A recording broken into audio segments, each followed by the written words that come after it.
Hi everybody, it's Tiffany with Rock Bottom Wellness. This is day 19 of the 21-day Back to Basics Health Challenge. So today's topic is about food labels and trying to help you discern between things like organic, natural, conventional foods, hormones, pesticides, antibiotics, that kind of thing. It's something that comes up often, and it's something that does impact our health, so we need to be in the know. So that's your challenge. You need to understand what you're buying, what you're looking for in the grocery store, and use that to empower your food choices for your health. So first things first, so let's talk about the word natural, something that's on food labels all the time. And the sad thing is that natural doesn't mean anything.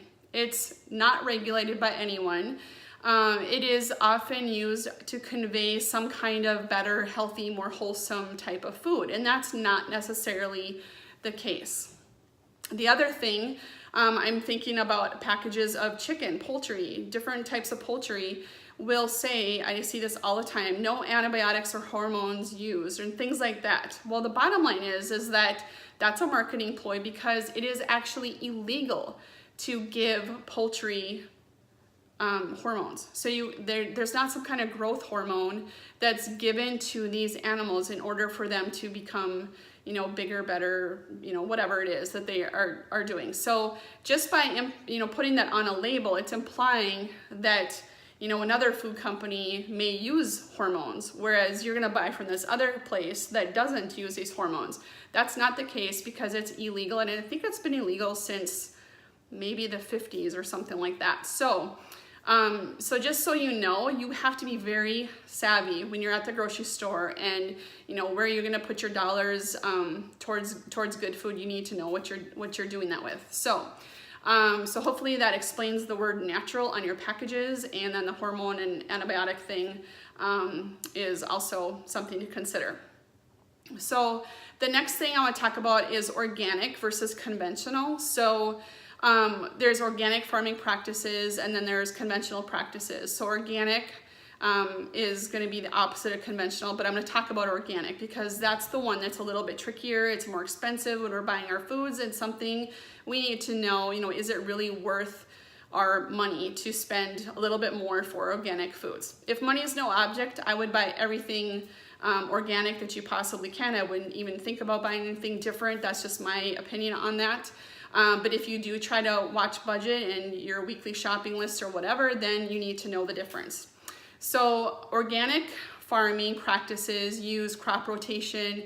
They use cover crops instead of the pesticides and herbicides to keep weeds from growing. They also might use some other types of pests that they know can help fend off other pests for different crops depending on what you're growing. And so they use more, you could say, again, natural farming practices. So in order to be considered certified organic, the organic farmer has to go through a long process. I believe it's about 7 years to get their farm or their crops certified organic, so that you can see that little green round USDA certified organic stamp of approval on the food products once they're in the market. And there's all different levels of those that certification. So you can find product that will say contains organic ingredients, or if it is 95% or more organic, then they can use the USDA certified organic stamp. So you might have noticed some products that will say, contains organic ingredients, and then you look at the food ingredients list, and different parts of it will be organic and some are not organic. So that's just telling you that, there's an effort to have mostly organic ingredients, but it's not 100% organic. So conventional farming would use, they use all kinds of means of weed control, herbicides, pesticides, chemicals that they put on the different types of crops to make bigger yields. And those, because there's, more product coming from that, basically it's a supply and demand thing. So prices for conventional farming products are typically going to be a little bit less. So studies show that organic products are going to have a higher nutrient content. It's not always super substantial, because there's still the delivery of the product and getting it to market and getting it to the consumer that can impact the nutrient density of those foods. So again, that's where we go back to, I think it's much better to buy local, eat local as much as you possibly can. So there's many things at play here. My biggest concern about organic products, or why I would recommend do organic if you possibly can with everything, is because of the one chemical called glyphosate, which is Roundup. So glyphosate is known to be, or thought of to be, a broad spectrum antibiotic. So just that alone, besides the other effects that it can have on our hormones, our genetics, it can actually basically wipe out the good normal flora, the bacterial colonies in our guts. And we are seeing such a problem with leaky guts, different types of sensitivities and allergies, people who come up with autoimmune diseases, more than we've seen in many, many years. It's like it's running rampant. Everybody has an autoimmune condition. And I believe it starts basically with that. If you look at the research of that, I think that that is a big problem, and why I recommend you do organic as much as possible. But with that being said, there's weather and there are animals. If you're at an organic farm, if you're a little bee or a bird or whatever, buy an organic crop and you've been in that field, buy a non-organic crop, and then you go down to the organic field, and there is a difference between, space that needs to be between those two. That's another requirement.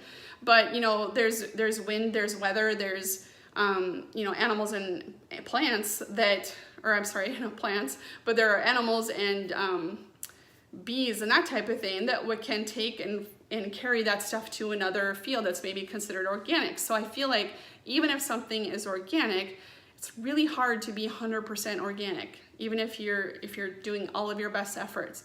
So the bottom line is try to make your best effort to make your best choices every chance you get, but you just have to know that there's going to be some flaws in the plan with that. So my challenge to you today is to know your labels, to understand the difference between organic and not.